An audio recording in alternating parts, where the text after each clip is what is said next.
Hello, my name's Roger Powell, and today I'm going to show you how to cut out for a tire trough, and a little later on we're going to show you how to install it.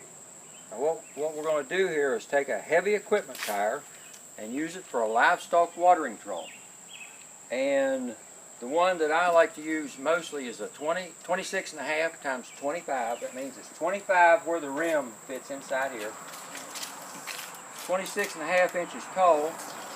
It's heavy duty, virtually indestructible. Cattle can't bother it. Landfills don't take them. The good thing about it too is they're most of the times cheap or sometimes even free. Now we're going to come in here on this tire about 8 inches. That gives it a little bit of strength. We're going to cut it out, and the way to do that is with a sawzall with a rough blade, and we've got that today. Right here we have drilled. You take a drill and drill you 2 or 3 pilot holes to get started with, and then when we get our sawzall blade in there, we're going to start cutting here a little bit. You might need a little bit of WD-40 to put on your blade. It might get a little hot on you, and we're going to have to use a crowbar once we get it almost cut out to keep it from pinching the saw. Okay, Brandon, you ready? My son Brandon's going to assist me today, and he's going to be on the saw. And we're ready to start sawing. So, Brandon, go ahead and start.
Not that easy, was it?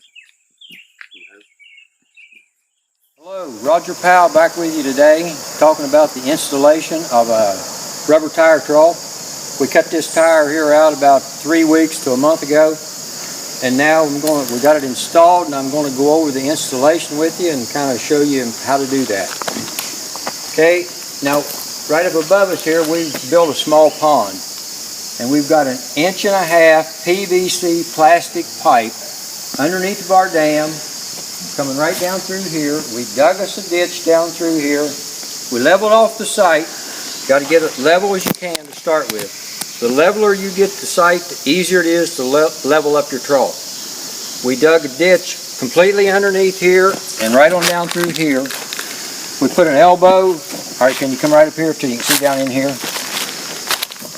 We put an elbow underneath the ground, and we came up here, another elbow right under there, and right on out. We let these pipes stick up here about 18 inches, and then we filled our ditches back in and tamped it good so it'll be good and tight underneath. Then we poured this concrete. This is Sackcrete. We used about 14 bags of Sackcrete here, and the first few bags we mixed up kind of loose. so it would go back under our trough good, and then we took a hammer and we tapped on it a little bit to make sure it went under there good.